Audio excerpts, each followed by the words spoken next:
हिमाचल प्रदेश की राजनीति में आए भूचाल के बाद अब कांग्रेस के नेता मीडिया में जाकर बागी नेताओं के खिलाफ अपनी आवाज बुलंद करते दिखाई दे रहा है। Himachal Pradesh state planning board के वाइस चेयरमैन व फतेहपुर से विधायक भवानी सिंह पठानिया आज ऊना पहुंचने के बाद मीडिया से रूबरू है। इस दौरान मीडिया से रूबरू होते हुए भवानी सिंह पठानिया ने जानकारी देते हुए बताया कि 2014 से जब से भाजपा की सरकार केंद्र में बनी है, बीजेपी का एक ही फॉर्मूला है कि जहां पर कांग्रेस की सरकार है उन सरकारों को गिरने की कोशिश तब से शुरू हुई है। जहां पर भी कांग्रेस की सरकार है, कांग्रेस की सरकार को गिराने के प्रयास जारी थे। इनके पास जो सिस्टम है जिसमें धनबल ईडी जब जबरदस्ती यह सब चलते रहते हैं, उसी क्रम में हिमाचल के कुछ विधायक भी छोड़कर गए हैं। अगर किसी और को जाना होता तो वह कब का जा चुका होता। इलेक्शन कमीशन द्वारा भी नोटिफिकेशन जारी कर चुका है। अब ये कोई और क्लास लगाने की बजाय वह अपने विधानसभा क्षेत्र में जाकर फिर से चुनाव लड़ने की तैयारी करे। वहीं सुधीर शर्मा पर बात करते हुए पठानिया ने कहा कि सुधीर शर्मा, राजेंद्र राणा व अन्य नेताओं के साथ उनके मधुर संबंध है। अब ये कहना कि विकास के काम नहीं हो रहे थे, ये ठीक नहीं है। उन्होंने कहा कि राजेंद्र राणा और सुधीर शर्मा की विधानसभा की बात करें तो वहां पर सीएम ने करोड़ों रुपए देने की घोषणाएं की है। अब ये कोई मुद्दा नहीं है, ये लोग बीजेपी के षड्यंत्र में फंसे हैं और धनबल का प्रयोग उस षड्यंत्र में हुआ है। पठानिया ने कहा कि जिस समय राज्यसभा चुनाव के लिए मनु सिंघवी का नाम सामने लाया गया, उस दौरान किसी ने भी उनके नाम को लेकर कोई आपत्ति तक दर्ज नहीं कराई। उन्होंने कहा कि राज्यसभा चुनाव से एक दिन पहले डिनर किया गया, उसके बाद सुबह ब्रेकफास्ट हुआ और जब मतदान हुआ तो उन्होंने भाजपा के पक्ष में वोट डालकर मनु सिंघवी के हिमाचल के न होने के चलते बाहरी व्यक्ति होने की बात कह डाली। वहीं उन्होंने कहा कि कांग्रेस सरकार हिमाचल प्रदेश में 1500 रुपए महीना महिलाओं को देने जा रही है। हिमाचल सरकार का मुख्य उद्देश्य इनकम सोर्स को बढ़ाया जाएगा। लोकसभा चुनाव के बाद रेवेन्यू बढ़ाने को लेकर कुछ और कदम भी उठाए जाएंगे, जिसमें इनकम को बढ़ाना और खर्चों को कम करना शामिल होगा। वहीं भाजपा द्वारा कुछ और कांग्रेस के विधायकों के संपर्क में आने के सवाल पर पठानिया ने कहा कि 6 लोग जा चुके हैं, उनका निष्कासन भी हो गया है। हिमाचल सरकार स्टेबल है और सरकार 5 साल पूरा करेगी। उन्होंने कहा कि अगर विधायक संपर्क में होते तो अब तक आ जाते, सरकार अल्पमत में होती तो विधायक आपके साथ होते। पठानिया ने कहा, मेरे हिसाब से अब इनको सुप्रीम कोर्ट से भी निजात मिलने वाली नहीं है और अब यह अपनी सीट भी बचा नहीं पाएंगे।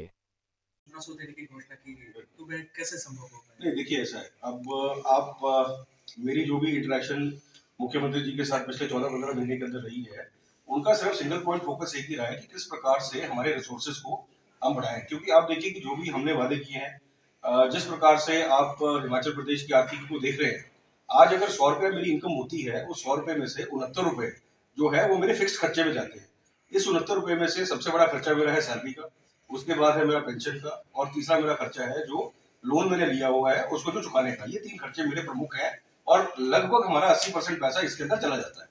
अब आप जो बाकी खर्चों की बात कर रहे हैं, जिसमें डेवलपमेंटल एक्सपेंसेस हैं, सोशल वेलफेयर के एक्सपेंसेस हैं, इनको करने के लिए हमको अपनी इनकम को बढ़ाना पड़ेगा और इस इनकम को बढ़ाने के लिए सरकार जो है ये डे वन से प्रयासरत है।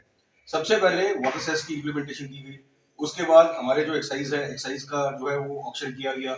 इसके बाद आप देखेंगे कि कुछ कदम और उठाए जाएंगे लोकसभा इलेक्शंस के बाद, कुछ कदम जो है वो और उठाए जाएंगे जिससे रेवेन्यू को जो बढ़ाया जाए। तो 2-3 चीजें जब आपको बता रहा हूँ कि पहला, रेवेन्यू को बढ़ाने के लिए प्रयासरत है सरकार। शैनन प्रोजेक्ट जैसे आप देख रहे हैं, सुप्रीम कोर्ट के अंदर लड़ाई चल रही है। इसी के साथ हमारे जो बाकी पावर के प्रोजेक्ट्स हैं उसके अंदर रीनेगोशिएशन हो रही है कि हमारी इनकम बढ़ जाए। तो इनकम को बढ़ाना और खर्चों को कम करना। अब खर्चों को कम करने में आज मैं सर्किट हाउस में रुका हुआ हूँ, एक बड़ी अच्छी पहल जो मुख्यमंत्री जी ने की थी वो ये थी कि फूड सब्सिडी, जो सब्सिडाइज रेट पे नेताओं को खाना मिलता था, अब फूड रेट पे मिलता है। जो हम हिमाचल भवन के अंदर और जो हम बाकी जितने भी हमारे भवन है इनके अंदर जो सब्सिडाइज रेट पे जो कमरे थे वो सारे के सारे ठीक कर दिए गए। सिर्फ इसी स्टेप से लगभग 30 करोड़ रुपए का जो है सरकार को जो सब्सिडी की बचत हुई है। तो खर्चों को कम कर रहे हैं और इसी के साथ साथ इनकम के जो हमारे स्रोत हैं उनको बढ़ाने की कोशिश की जा रही है। उठापटक चल रही है, 6 लोग जो है वो निष्कासित भी कर दिए गए हैं। किस तरह से इस पूरे प्रक्रम को आप देखते हैं? नहीं, देखिए, अब ये 6 लोग तो जा चुके हैं, इनका निष्कासन भी हो चुका है। यहाँ पर भी बाई इलेक्शंस जो है वही होंगे और अगर आप देखिए तो जो चुनाव आयोग है वो इन वैकेंसीज को घोषित भी कर चुका है। अब इसके बाद आप देखिए कि इस समय जो हाउस की संख्या है 62 के हिसाब से जो कांग्रेस की संख्या है वो है 34 इस समय पे। तो सरकार स्टेबल है और अगर आप इंडिपेंडेंट्स को भी मिला लें तो इंडिपेंडेंट्स को मिलाकर भारतीय जनता पार्टी की संख्या जो है वो 28 से ज़्यादा नहीं है। तो जैसे मैंने बोला, सरकार स्टेबल है। ये एक बहुत बड़ा षड्यंत्र इन्होंने करने की कोशिश की थी, लेकिन वो उसमें चूक गए और सरकार पूरा 5 साल पूरा करेगी और ये बाई इलेक्शन जो है बाई इलेक्शंस के जो आप रिजल्ट देखेंगे वो बड़े सरप्राइजिंग रहेंगे। जो बागी विधायक है वो लगातार ये दावा कर रहे हैं कि और भी विधायक उनके संपर्क में। नहीं, संपर्क में क्या मतलब होता है? मतलब अगर वो विधायक संपर्क में होते तो अभी तक जा चुके होते। मतलब जब आपने इतना बड़ा धक्का दे दिया कि आपने नो कॉन्फिडेंस की कोशिश करी, आपने सरकार को टॉपल करने की कोशिश की, आपने जो है कि मतलब गवर्नर साहब को जाके बोल दिया कि सरकार अल्पमत में आ गई है। तो अगर सरकार अल्पमत में होती तो वो विधायक आपके साथ होते। मतलब अभी हुआ क्या है कि इन्होंने ये सोचा था कि हम जाएंगे, हमारे साथ शायद 15-20 लोग और जो हैं वो चले जाएं, लेकिन ऐसा मतलब ना तो होना था और ना ही हुआ।